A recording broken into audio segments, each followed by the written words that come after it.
C'est incroyable comme bien souvent, ce sont nos peurs qui guident nos vies. Au travers de cette vidéo, j'aimerais vous partager mon voyage de la peur à l'amour grâce au magnétisme humaniste et peut-être vous inciter à avancer sur votre propre chemin de la peur à l'amour en vous présentant les fondements et les techniques du magnétisme humaniste. À la fin de cette vidéo, j'aimerais vraiment que vous soyez pleinement inspirés pour rayonner le plein potentiel de votre cœur et d'avoir glané quelques informations, quelques outils pour pouvoir concrètement avancer. Je m'appelle Magali Volpes-Baillot, je suis guide en chemin de vie, magnétiseuse humaniste, numérologue et créatrice du tarot numérologique de votre chemin de vie.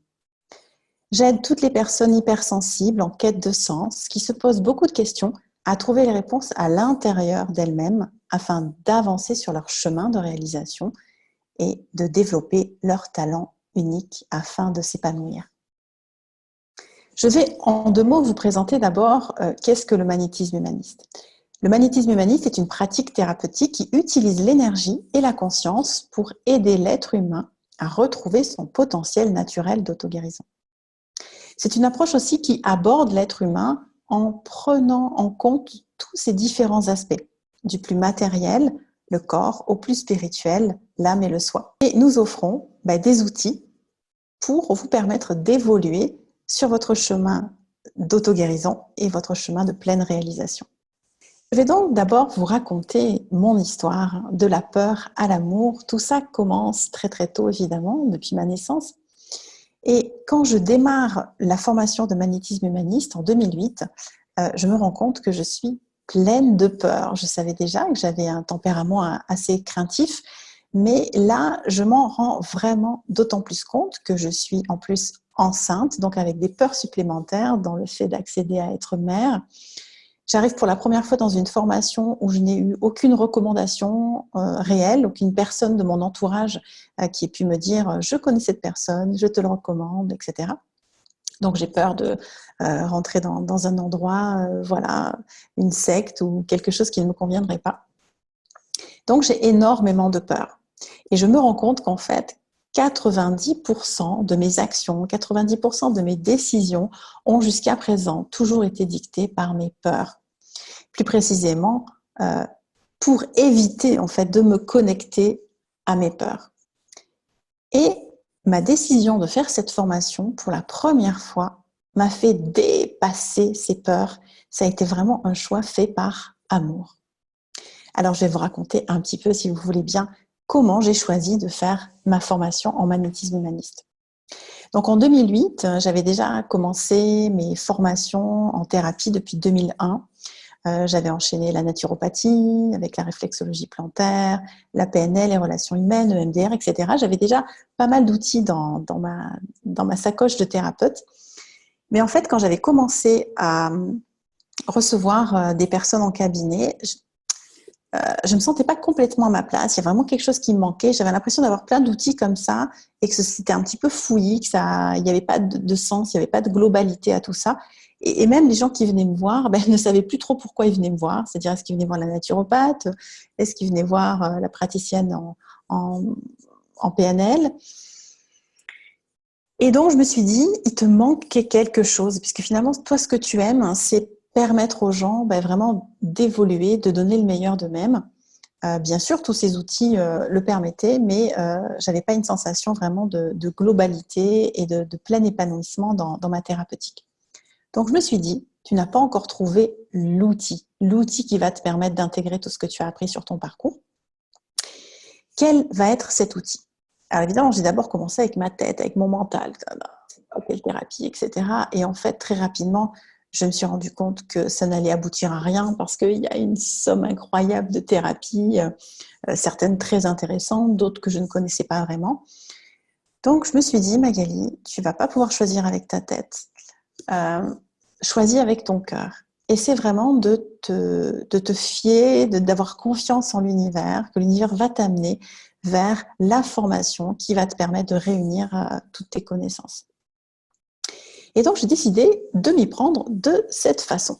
Il y avait une librairie ésotérique dans mon quartier qui s'appelait Le Chariot à Marseille, que j'aimais beaucoup, qui était tenue par des personnes vraiment au grand cœur. Et je me suis dit, tu vas aller dans cette librairie où tu te sens en général en sécurité et vraiment laisser ton intuition te guider. Donc, j'imaginais que j'allais arriver au rayon des médecines alternatives complémentaires et voilà, passer ma main sur les différents livres jusqu'à sentir eh bien, quel était le livre qui vraiment vibrait et qui allait me donner l'indication de la formation à suivre. Donc, eh bien, grand jour est arrivé. On est un matin de février 2008. Je me prépare, je fais une petite méditation, je m'aligne, je demande que le plus juste me guide et je vais à cette librairie. J'ouvre la porte de manière un peu solennelle quand même, hein. J'étais un petit peu excitée, on va dire, plus que stressée. Je descends les quelques marches qui me mènent au rayon des médecines complémentaires.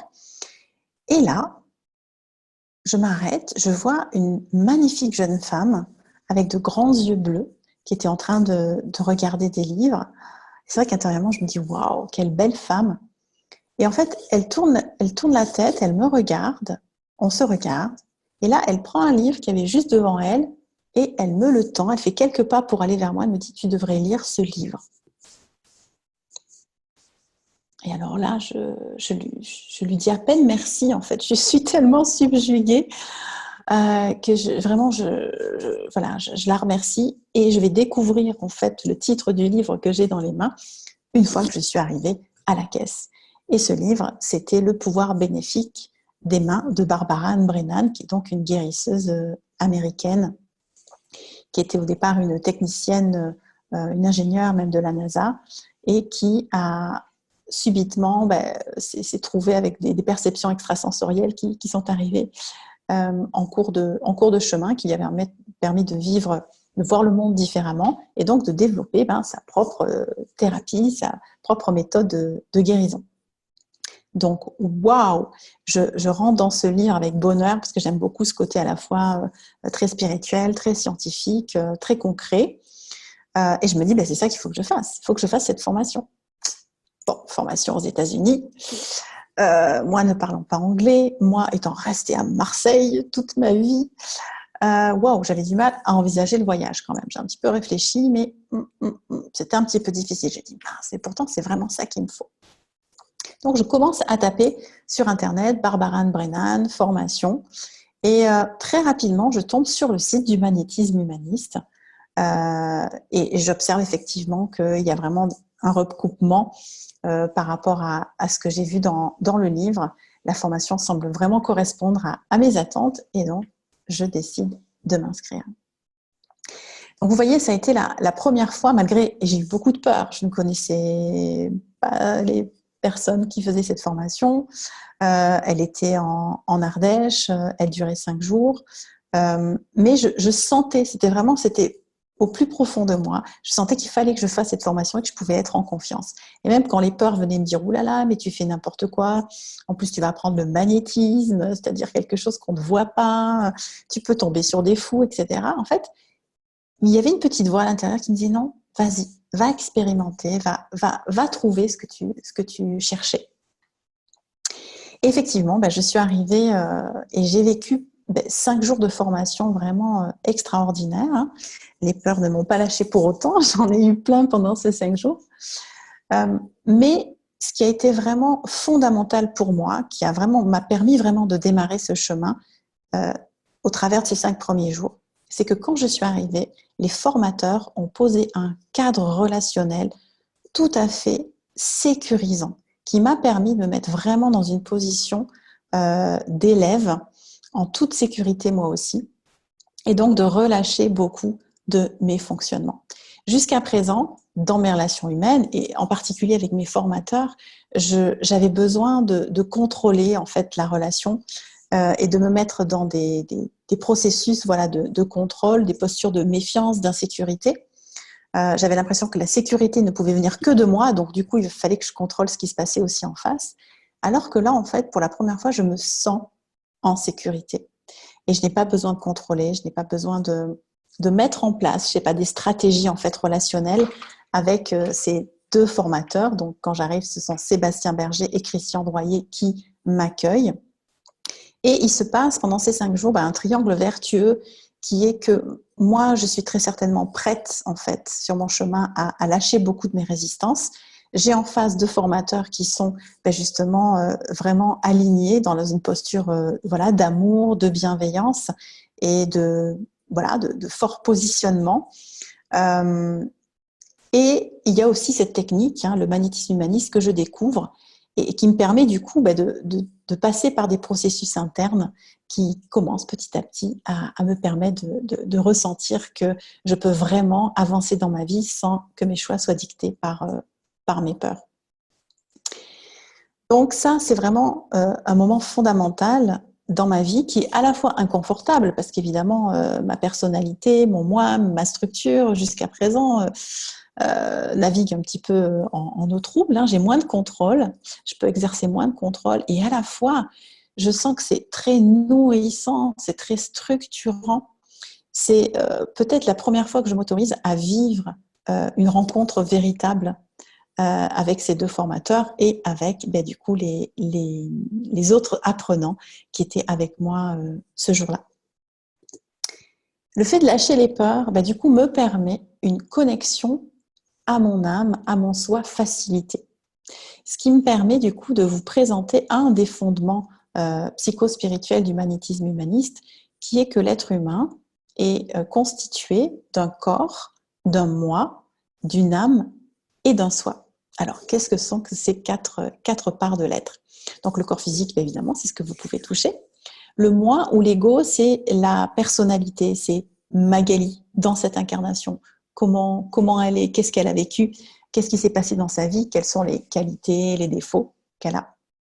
L'âme, ça va être la somme des consciences des différents égos qui ont précédé cette incarnation-là, le résultat des vies antérieures, qui, à chaque fois, en fait, à chaque mort physique, il y a une part de la conscience, en fait, qui remonte dans cette conscience globale qui est l'âme et qui donc est nourrie des ressources, évidemment, qui ont été rencontrées, développées pendant les vies, mais aussi, ça peut être des blessures, un karma hérité donc de ces différentes vies antérieures. Et le soi, c'est notre individualité divine, c'est le germe vraiment de lumière intérieure qui est le germe de notre potentiel, c'est notre potentiel de réalisation en fait qui va se développer au fur et à mesure que l'âme en fait s'enrichit au cours donc de notre évolution et de nos différentes vies. Donc, un des fondements psychospirituels du magnétisme humaniste est que nous sommes des êtres de nature divine incarnés dans la matière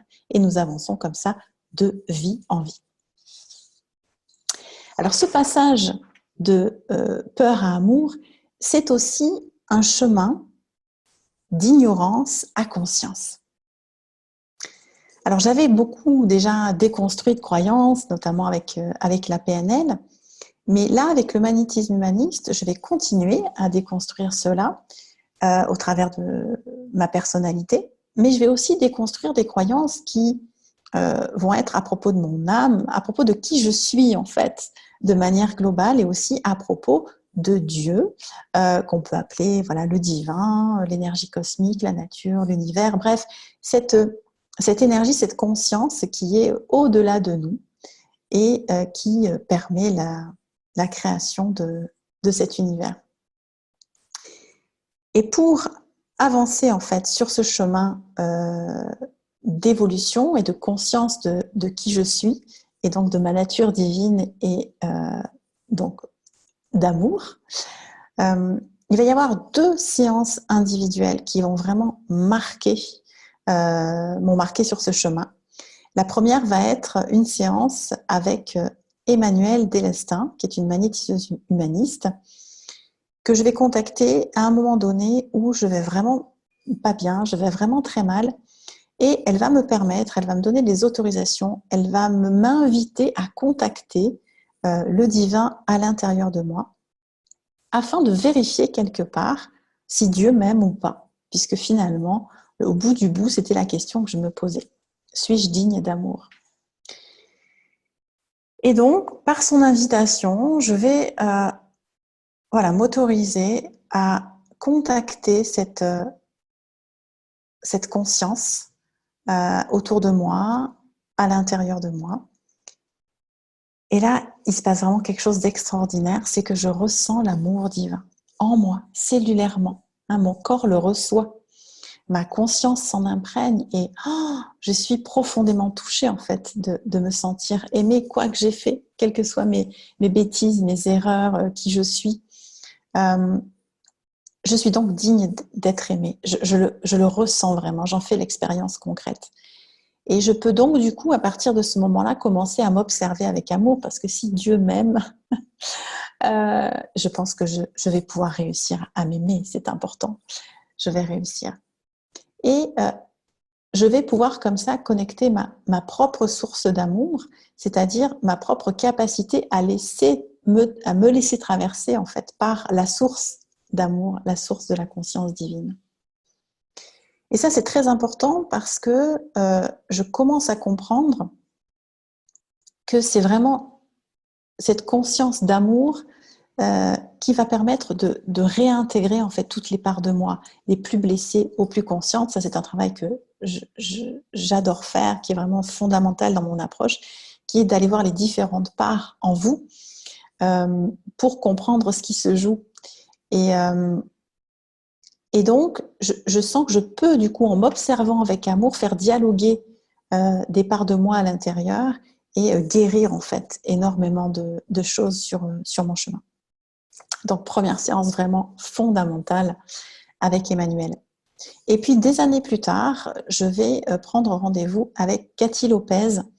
Et là, je vais vraiment intégrer un processus, en fait. C'est plusieurs séances qui vont se faire sur une quinzaine de jours ou 3 semaines. Et là, Cathy va me permettre, en fait, d'établir une connexion avec le divin de manière simple, en fait. Autonome, fluide, au quotidien. Ça, c'est vraiment fondamental, c'est que cette expérience-là, à travers ces quelques jours avec Cathy, vont me permettre de mettre en place, en fait, l'utilisation de la puissance d'amour au quotidien. C'est comme si j'avais trouvé l'interrupteur, tiens, on-off. Évidemment, il se met souvent sur off, mais c'est comme si je pouvais retrouver à l'intérieur de moi cette capacité à mettre sur on, me connecter à cet amour et du coup me poser la question, qu'est-ce que l'amour ferait à ma place dans les différentes questions que je peux me poser dans ma vie. Et donc vraiment un moment aussi fondamental d'autonomisation qui me permet de vous présenter un autre fondement du magnétisme humaniste, un fondement philosophique cette fois-ci, qui est un article de notre charte. Quand nous sommes magnétiseurs humanistes professionnels, nous le devenons en signant une charte qui est constituée de 12 articles. Et le 7e article, c'est d'offrir au consultant d'être sa propre source de guérison.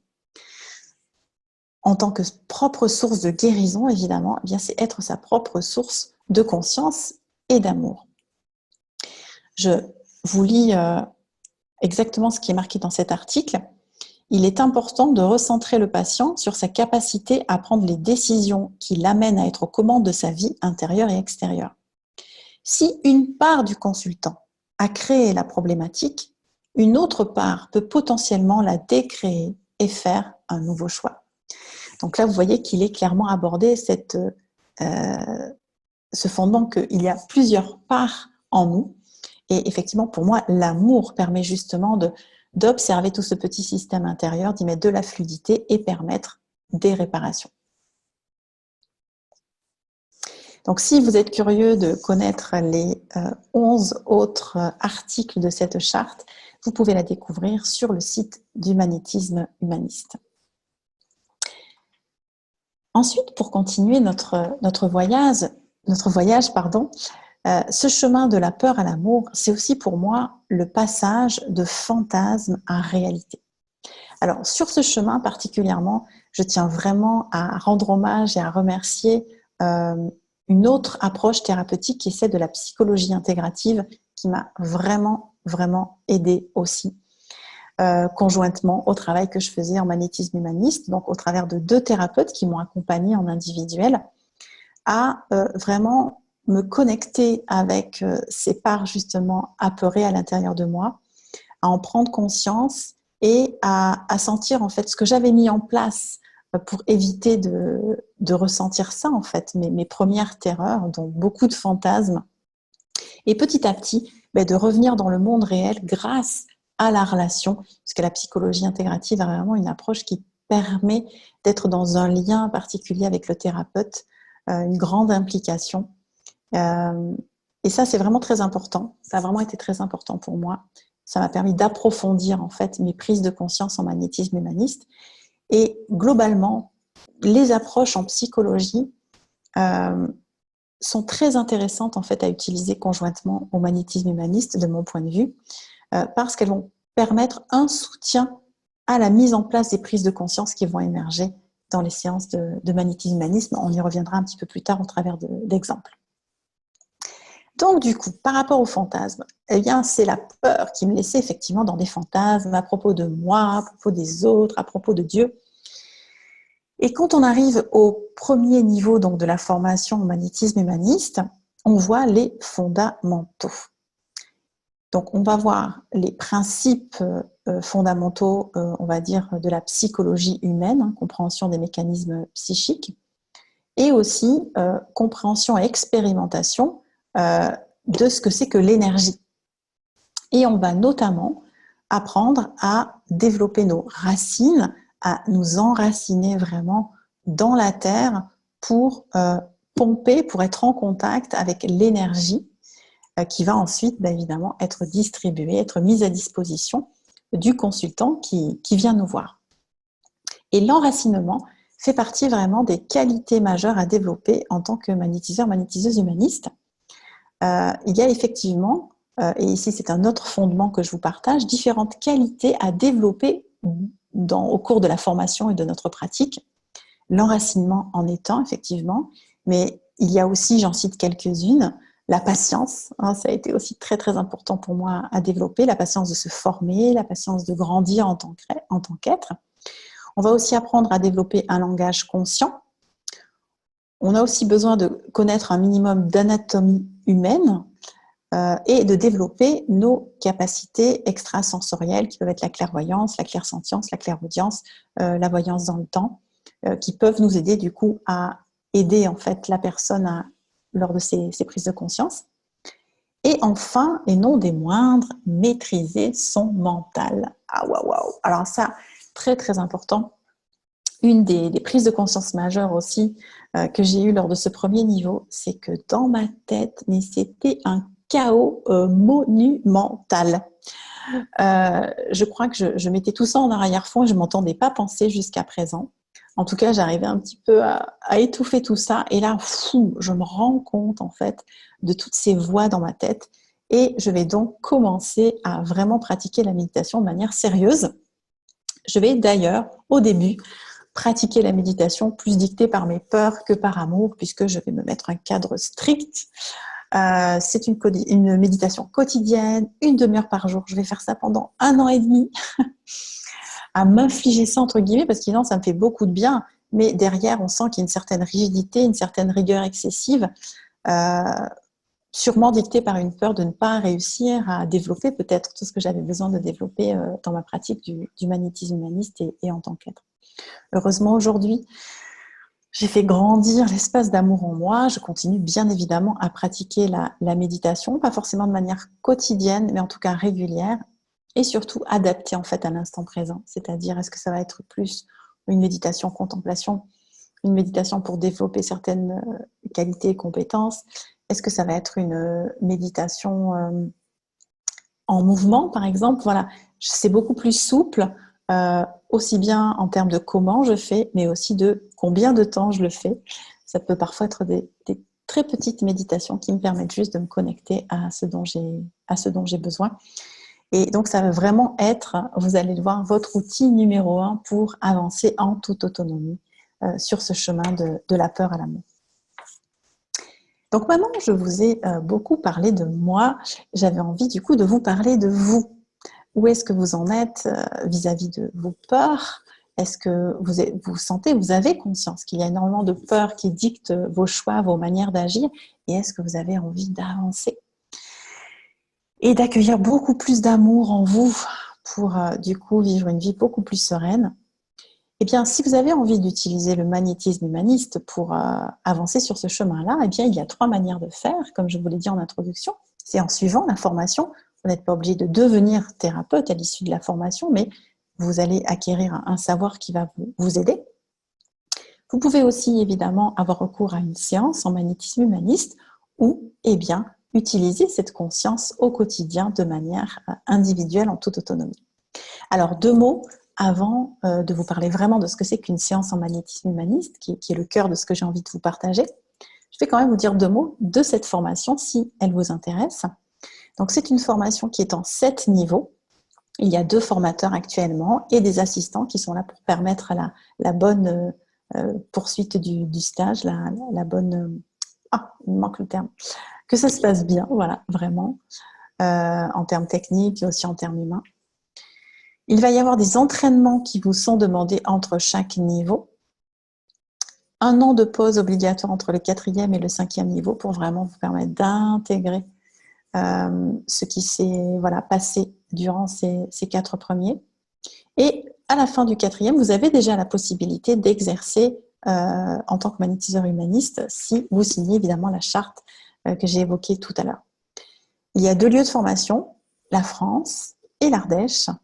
Et c'est une formation qui globalement a des fondements théoriques, mais surtout beaucoup de pratiques, ce qui est pour moi vraiment fondamental pour ne pas repartir en ayant accueilli beaucoup d'informations, mais finalement pas suffisamment ressenti ce qui se jouait. Donc je vous laisse découvrir tout ça sur le site du magnétisme humaniste. Je vais mettre évidemment le lien en dessous de cette vidéo. Venons-en maintenant au cœur de ce que j'avais envie de vous partager, qui est une séance en magnétisme humaniste. Alors, comment ça se passe? Alors, revenons d'abord rapidement sur magnétisme humaniste. Magnétisme pour on va se servir des énergies, et humaniste pour le mettre à disposition de votre propre potentiel d'auto-guérison. Donc, ces énergies vont du coup être transmises vers vous pour nourrir vraiment toutes les facettes de votre réalité, corps physique, émotion, psyché, le moi, l'âme, le soi, globalement la conscience, mais aussi vos relations. Premier préalable, qui fait d'ailleurs aussi partie d'un article de la charte, nous vous recevons dans un lieu énergétiquement sain. C'est pour ça que nous sommes formés un minimum en géobiologie pour pouvoir travailler les énergies du lieu, pour vous recevoir de manière saine, et que déjà la thérapie, quelque part, commence dès que vous vous asseyez au sein du cabinet. Ensuite, nous allons faire un entretien. Cet entretien, c'est un décryptage de votre problématique. Nous avons envie, avec vous, de remonter aux causes de votre problématique. En fait, qu'est-ce qui a créé ça et quelle est la cause que nous pouvons traiter dans l'ici et maintenant?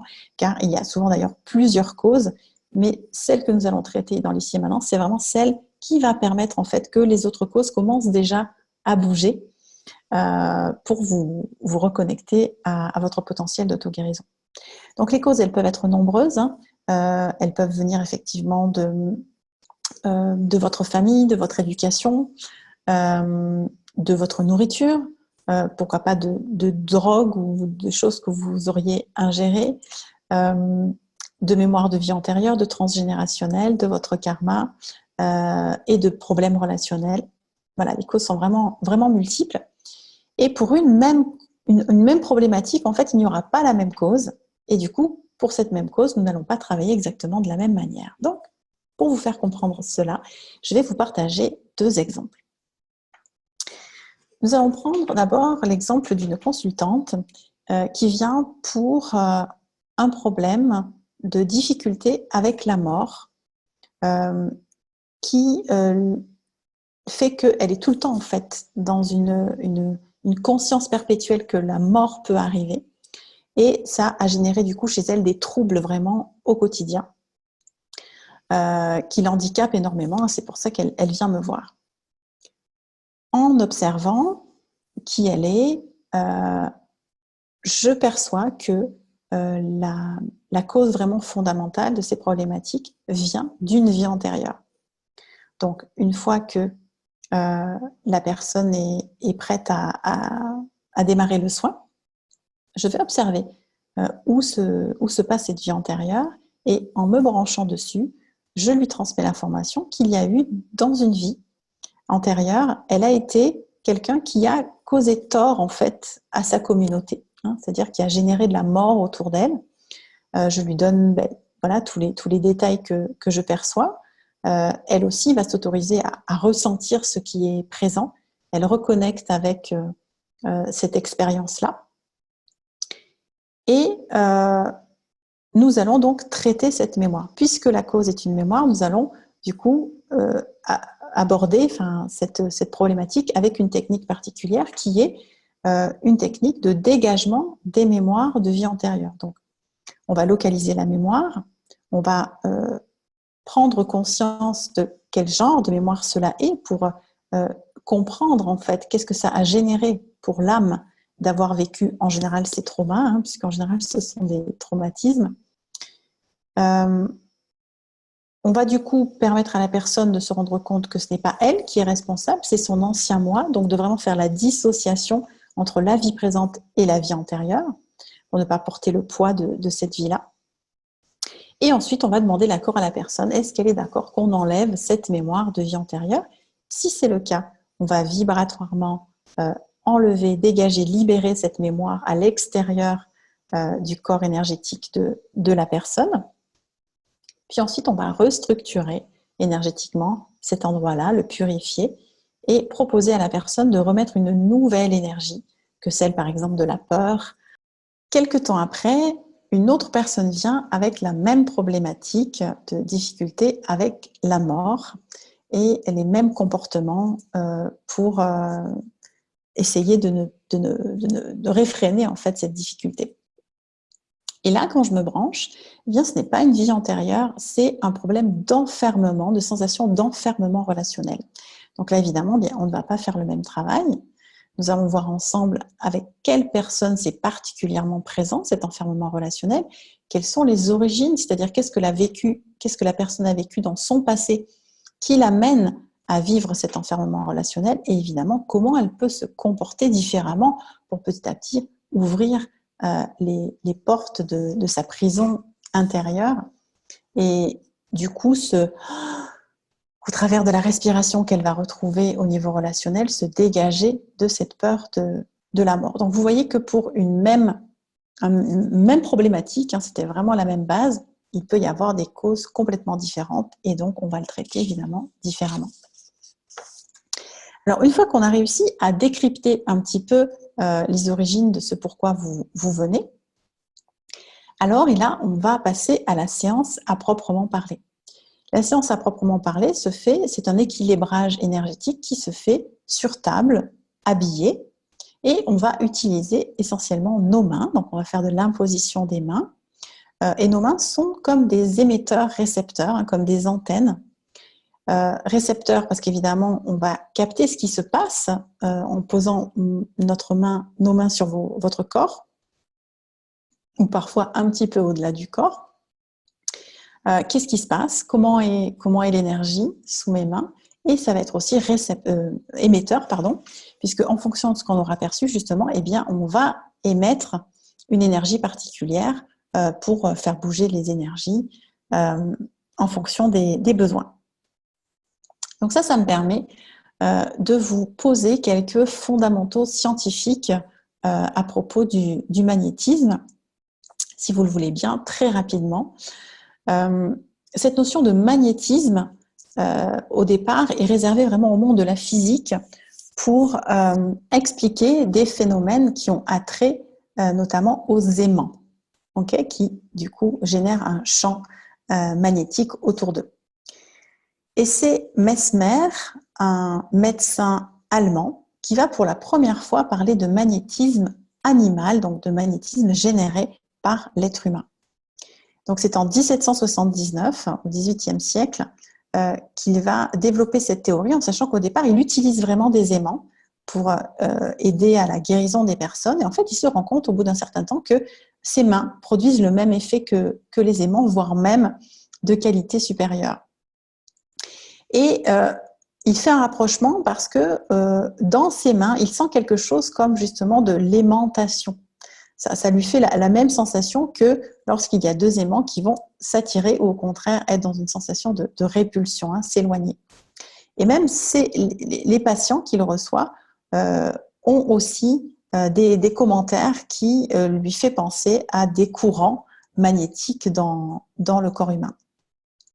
Alors, Mesmer, au XVIIIe siècle, va être fortement décrié, hein, même s'il va décrire autant que faire se peut, et à partir des bases scientifiques de l'époque, ce qu'il pense qui se passe au niveau du corps humain. On va en grande partie rejeter, une grande partie de la communauté scientifique va rejeter ces dires. Mais par contre, actuellement, nous avons maintenant de nouvelles études qui viennent confirmer en fait ce qu'a pu dire Mesmer 200 ans après. Je vais vous citer notamment deux études.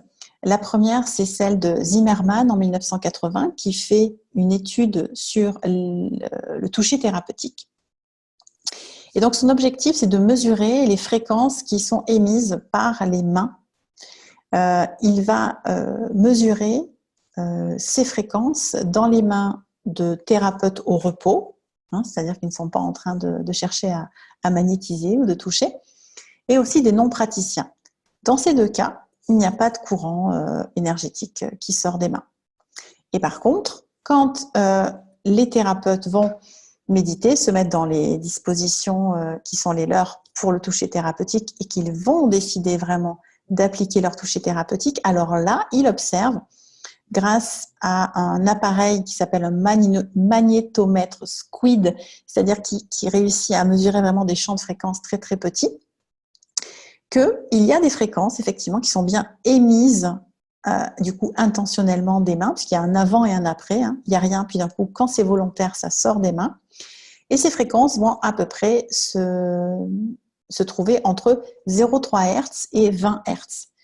Et ce qui est intéressant, c'est que ces fréquences vont changer au fur et à mesure du soin en fonction de l'intention du thérapeute. Voilà, cette étude va être confirmée quelques années plus tard par une étude au Japon qui est une étude de Seto en 1992. Je vous mettrai évidemment ces deux références sous la vidéo. Et in fine, aujourd'hui, ce qu'on peut observer, c'est que la médecine clinique occidentale utilise des machines qui émettent des fréquences spécifiques, hein, ces machines s'appellent des CEMP, pour aider à la guérison des tissus. Il y a effectivement de nombreuses études, notamment celle de Sisken et Walker en 1995, qui ont prouvé que certaines fréquences en fait guérissaient, enfin favorisaient la guérison de certains tissus spécifiques. Donc du coup, en réglant l'appareil sur certaines fréquences, eh bien, on va favoriser la guérison ou des cartilages, ou du tissu osseux, ou des muscles, etc. Donc c'est un procédé qui est utilisé par la médecine clinique, évidemment avec des appareils. Et ce qu'on peut observer, c'est que l'être humain génère aussi ces champs, même s'il y a énormément encore de choses à expérimenter et à prouver dans cette dimension-là. Mais nous commençons déjà à avoir les bases des fondements scientifiques de ce qui se passe. Donc ensuite, ce qui va être important pendant tout l'équilibrage énergétique, c'est la participation du consultant. Nous allons le faire participer en étant vraiment dans un dialogue avec la personne tout au long de la séance pour lui expliquer ce qui se passe tout autour de ces champs énergétiques, vibratoires. On va l'informer de nos perceptions. On va lui permettre d'être à l'écoute de ce qui se passe tout au long de la séance, et on va aussi favoriser un certain type de respiration pour que l'énergie circule vraiment dans tout le corps. Donc, le consultant n'a pas le droit de s'endormir en séance de magnétisme humaniste, puisque nous sommes là pour lui offrir vraiment des prises de conscience. Et nous allons ensuite faire un travail spécifique en fonction des causes. C'est ce que j'ai commencé un petit peu à vous expliquer avec les problématiques des deux consultants dont j'ai parlé auparavant. Donc en fait, nous avons à la fois un travail de mécanicien, hein, nous venons réparer des chakras qui sont tombés sur le côté, remettre des organes, couper en deux des organes, évidemment pas au niveau physique, mais au niveau vibratoire. Hop, on va recoller les morceaux. Et il y a à la fois un travail de conscience. Notre objectif, effectivement, en général, est toujours de permettre à la personne de faire un nouveau choix pour sa vie, et que je pourrais résumer dans cette conférence, un choix pour passer de la peur à l'amour, un choix qui soit beaucoup plus fondé sur sa capacité à s'aimer lui-même et à être responsable du coup de sa vie, de ses choix et de ce qui se passe pour lui. Donc il y a vraiment un processus d'autonomisation hyper important en magnétisme humaniste. Donc pour illustrer un petit peu un travail, par exemple sur un organe, je vais vous citer aussi un exemple d'une autre consultante qui avait des problèmes de réveil nocturne. Ça faisait 3 mois qu'elle se réveillait systématiquement autour de 3 heures du matin. Donc une fois qu'elle m'a exposé son problème, je vais rechercher les causes et j'observe que c'est lié à un problème dans la pinéale. Ce qui est important, c'est qu'une fois qu'on a défini l'organe, la glande, l'endroit où travailler, bien évidemment, c'est de se brancher dessus et de sentir en fait quelles informations sont contenues dans cet organe, dans cette glande, dans ce chakra, pour en informer la personne. Et donc là, en me branchant dessus, je sens qu'il y a quelque chose de l'ordre de l'abandon, comme s'il y avait un manque de discernement par rapport à une problématique d'abandon. Donc je lui dis, qu'est-ce qui s'est passé il y a 3 mois, dans la nuit, très certainement, vers 3 heures du matin, qui vous ait fait ressentir quelque chose de l'ordre de l'abandon? Donc vous voyez qu'il n'y a pas besoin de donner des informations très précises, et vous étiez avec telle personne, il était brun, il avait une chemise à carreaux, etc. C'est juste aller connecter avec la problématique, ce qui permet à la personne de rechercher en fait ce qui se passe et de faire le lien. Donc là, effectivement, clac, elle voit tout de suite quel est l'événement auquel je fais allusion. Ça lui permet de prendre conscience. Déjà, avec cette prise de conscience, on peut observer que l'organe est en train en fait de revenir tranquillement à sa place, puisqu'en général, les organes, les glandes sont éjectés, on va dire, au niveau énergétique de l'organe en lui-même, de l'organe physique. Donc, il commence tranquillement à reprendre sa place et nous avons juste à accompagner cette remise en place en prenant conscience avec la personne, en l'accompagnant dans cette prise de conscience. Voilà, qu'est-ce qui s'est passé, qu'est-ce qui s'est joué, à quoi ça fait référence, qu'est-ce que vous pourrez faire dorénavant, etc., jusqu'à remettre complètement l'organe en place. Alors, ce qui est important de comprendre là, c'est qu'une fois qu'on a fait notre travail en énergétique, si on boucle un processus psychique, alors, j'ai envie de dire, la guérison est quasiment effective.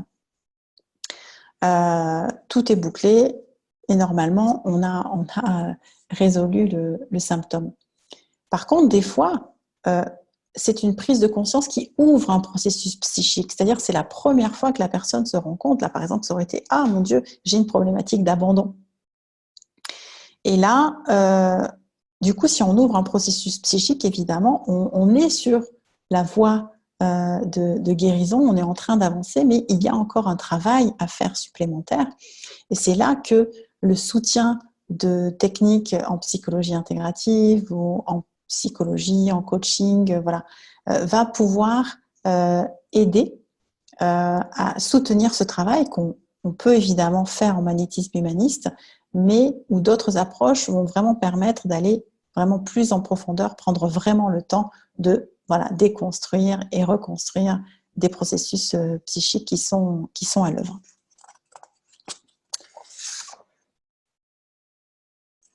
Donc voilà, j'espère que le fonctionnement d'une séance est plus clair pour vous.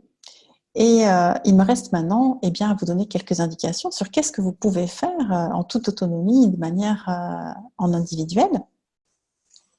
Alors d'abord, évidemment, je vous engage à vous renseigner, notamment en lisant le livre de Barbara Ann Brennan. Vous pouvez aussi lire le livre de Sébastien Berger, Magnétisme humaniste de l'énergie à la réalisation, tome 1. Il y a aussi effectivement des ressources sur Internet sur les bases scientifiques qui sont voilà, les fondements de ce travail-là. D'ailleurs, si c'est un sujet qui vous intéresse, je vous invite à m'en faire part et je continuerai à faire des vidéos sur ce sujet. Et évidemment, concrètement, je vais vous inciter à méditer. Donc, vous avez sur le web vraiment énormément de techniques, de méditation guidée qui peuvent vous aider à faire vos propres expériences. Il y a notamment sur le site d'Humanities Humaniste des méditations qui sont enregistrées par Sébastien Berger. Vous avez aussi mon podcast Coaching Lumière qui propose toujours un petit décryptage d'une problématique et une méditation à la suite pour vous faire expérimenter.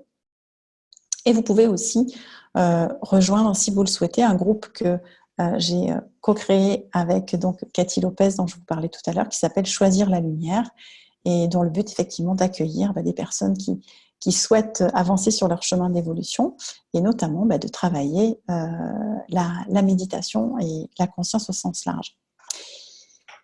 Et puis, ce que je vous invite vraiment à faire, c'est de sentir effectivement qu'est-ce que c'est que l'expérience de l'amour au quotidien et de vous poser cette fameuse phrase que j'ai fini par réussir à me poser, qui est « qu'est-ce que je ferais ?» Qu'est-ce que je ferais si c'était l'amour qui était aux commandes de mon être? Donc, autrement dit, qu'est-ce que l'amour ferait à ma place? Ça, c'est quelque chose qui m'a vraiment beaucoup aidée, qui continue à m'aider quand de temps en temps, j'arrive dans la confusion et je ne sais plus comment agir, surtout au niveau relationnel. Donc voilà, toutes les pistes qui s'offrent à vous. Et vous pouvez démarrer ça très rapidement, démarrer ce processus, ce voyage de la peur à l'amour en téléchargeant le petit document que j'ai créé pour vous qui s'appelle « Comment enfin réussir à vous aimer comme vous êtes » et qui va au fil des pages vous donner des indications supplémentaires pour réussir à connecter pleinement avec votre cœur vibrant. Donc j'espère que cette vidéo vous aura apporté des informations sur ce chemin essentiel de libération de l'être humain. Et je vous propose, si vous êtes d'accord, de finir par une méditation guidée sur le contact avec l'amour. Donc je vous invite à me poser avant toute chose vos questions ou commentaires, évidemment, si vous en avez. Je me ferai une joie de vous répondre. Et puis, si vous êtes OK, de vous installer confortablement pour vivre cette clôture de vidéo au travers d'une méditation sur l'amour. Donc, je vous invite à vous poser tranquillement sur votre chaise. Voilà, bougez un petit peu votre corps pour le dérouiller si vous étiez un petit peu figé. À vous positionner avec le dos bien droit, mais sans être raide. Et à respirer en inspirant par le nez et en soufflant par la bouche. Voilà, ça va vous permettre vraiment d'évacuer toutes vos tensions. Voilà, faites-le vraiment avec la conscience que vous chassez à l'extérieur de vous. Voilà, les problématiques, les tensions, les difficultés. Et à chaque respiration, vous pouvez sentir que vous vous enfoncez un peu plus dans votre siège, que votre bassin s'étale pour que vous soyez le plus détendu possible pour cette expérience. Et ensuite, vous pouvez fermer les yeux et vous laisser guider.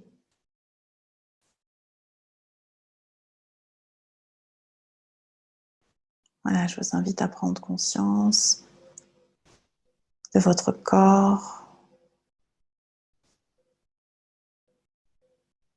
de sa présence,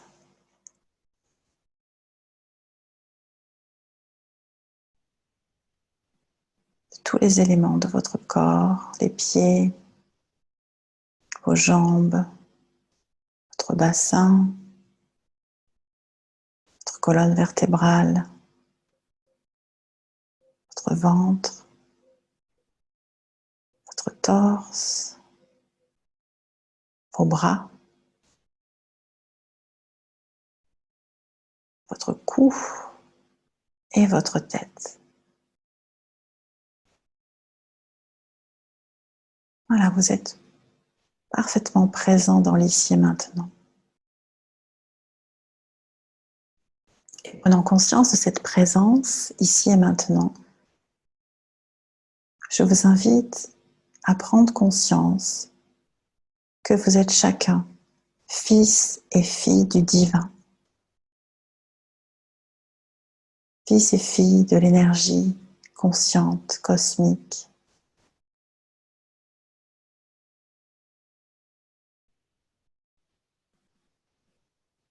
À vous reconnaître comme tel.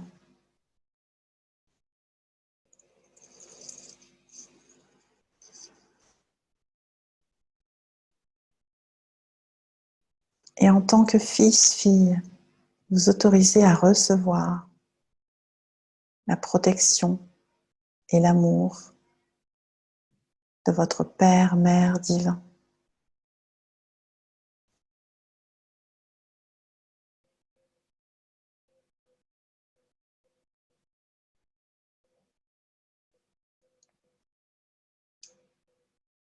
Pour vous aider, je vous invite à vous visualiser à l'intérieur d'une rose.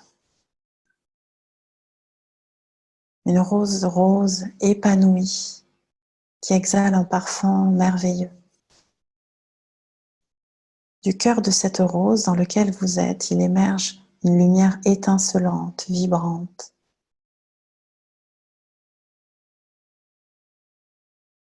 Respirez ce parfum. Nourrissez-vous de ce fluide qui est l'amour.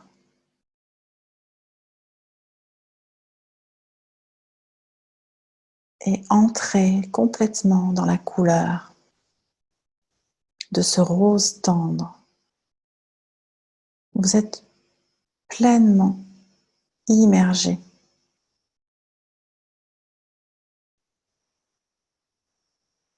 à l'intérieur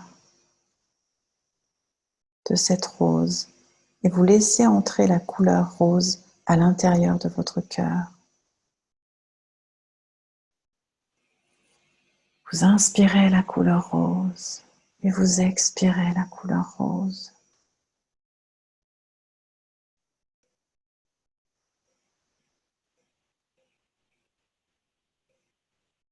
Et laissez maintenant votre cœur distribuer cette couleur, cette énergie dans tout votre corps.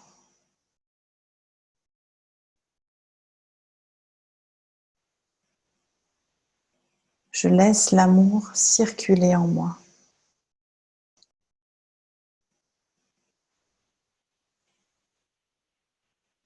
Laissez circuler l'amour jusqu'à devenir l'amour.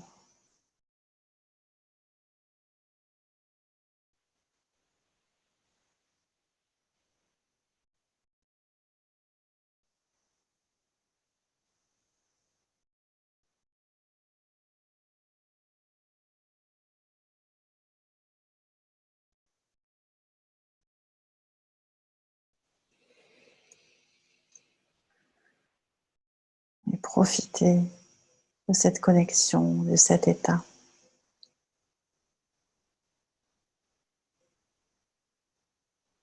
Le plus longtemps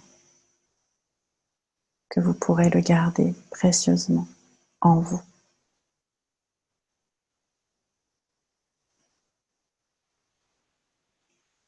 Et moi, de mon côté, je vous dis un grand merci pour votre présence, pour avoir visionné cette vidéo. Et je vous dis à très bientôt.